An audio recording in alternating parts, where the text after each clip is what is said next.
Café Virtual.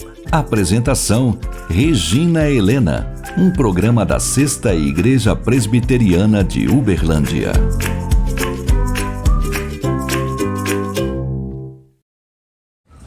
Olá, seja muito bem-vindo ao Café Virtual. Obrigada por você estar aqui comigo. Que Deus abençoe muito a sua vida, o seu lar, em todas as áreas. E hoje eu gostaria de conversar com você sobre um tema muito atual, né?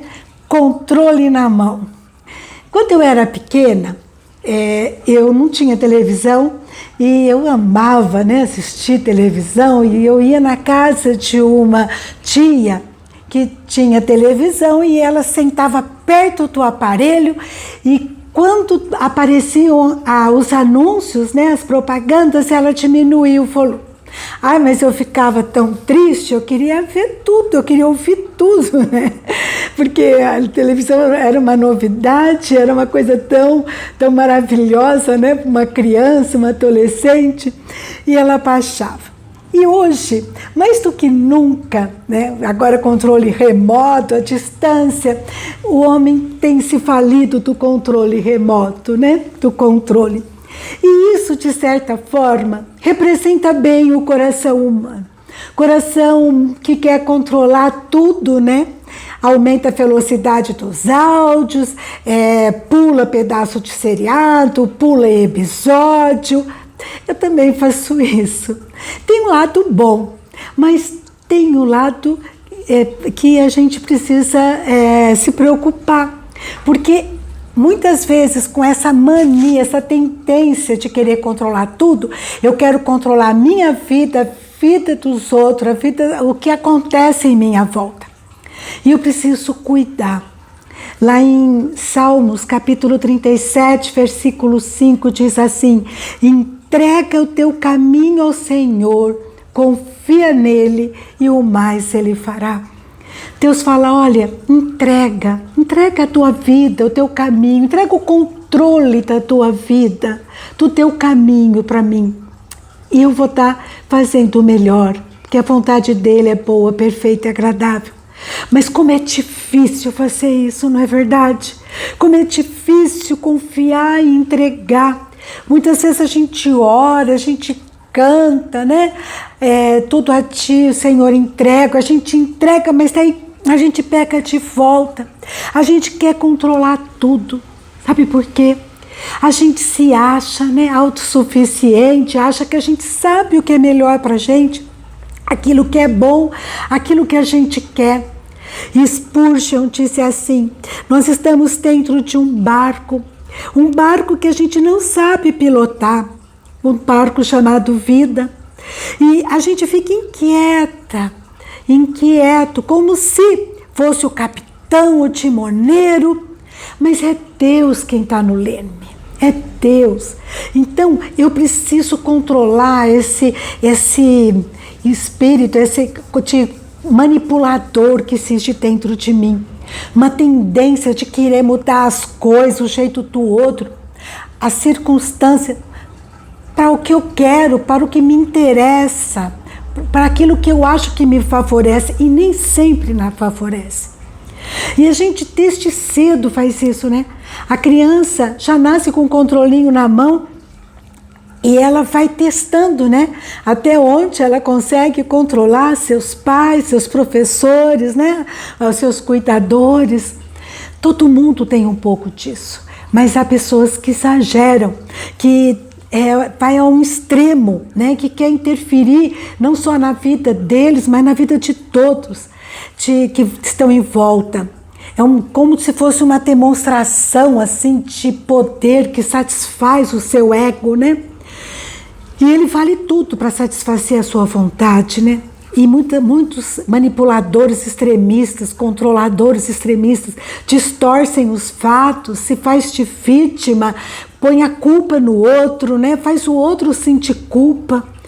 Enfim, suga a energia do outro. Eu espero que eu e você não sejamos assim, mas que a gente possa pensar e refletir identificar, reconhecer até que ponto nós estamos querendo manipular nossa vida, nossa história, ou a história do outro. E se estamos fazendo isso, que nós possamos entender que é hora da gente reconhecer a necessidade de mudar. No que diz respeito à minha vida, que Deus me ensine, me ajude a confiar mais nele, a entregar cada sonho, cada detalhe, colocar na presença dele nossos sonhos, mas seja a tua vontade e não a nossa. Parar de querer controlar porque está nas mãos de Deus e está decidido mesmo. É Ele, e Ele sabe o que é melhor. É aquela confiança, né? Que está lá em Salmo 55, 22, que diz assim: entrega os teus cuidados ao Senhor e Ele te sustentará. É Ele que nos sustenta, é Ele que é o nosso apoio, o nosso rojedo, né? E a gente tem que ter essa certeza no coração. Eu passei por uma provação muito grande esses dias, de doença na família. E eu começava assim, na madrugada eu acordava e eu começava a orar. E eu falava assim: Senhor, eu sei, eu tenho certeza que o que diz respeito a essa situação, o Senhor levará a bom termo, o Senhor resolverá. Eu nada posso fazer, os médicos nada podem fazer, mas o Senhor tudo pode. E Ele fez, Ele trouxe a cura. Louvado seja Deus. Eu quero aqui agora aproveitar para agradecer publicamente como Deus é extraordinário e maravilhoso. Deus é um Deus que traz cura. E eu não preciso, então, ficar carregando esses fardos de medo, né? Esses fardos de ansiedade. Eu me lembrei daquela música do Paulo César Baruch, que eu gosto muito, que fala assim: não tenhas sobre ti um só cuidado, qualquer que seja, pois somente um, seria muito para ti. E como é muito, a gente é tão frágil, tão nada, né? Tão pequeno. É só Deus para nos sustentar. E a música continua dizendo que é do Senhor, somente do Senhor, todo o trabalho. E o nosso trabalho é descansar nele.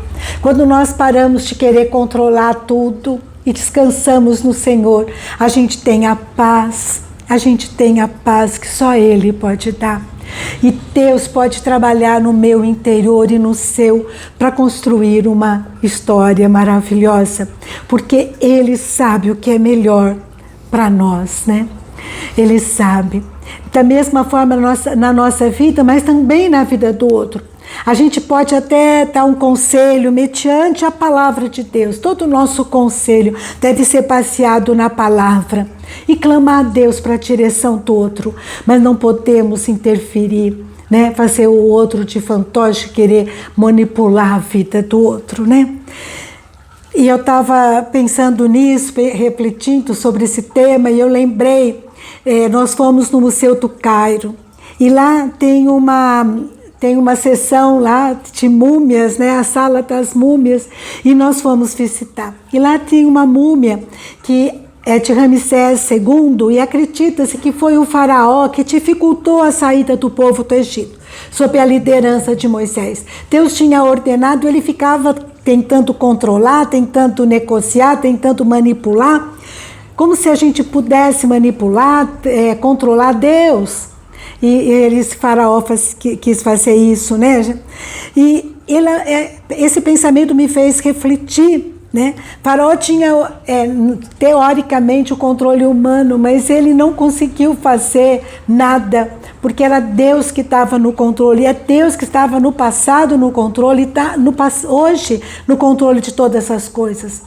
E o faraó perdeu a oportunidade de ser um instrumento de Deus, para o projeto de Deus se cumprir.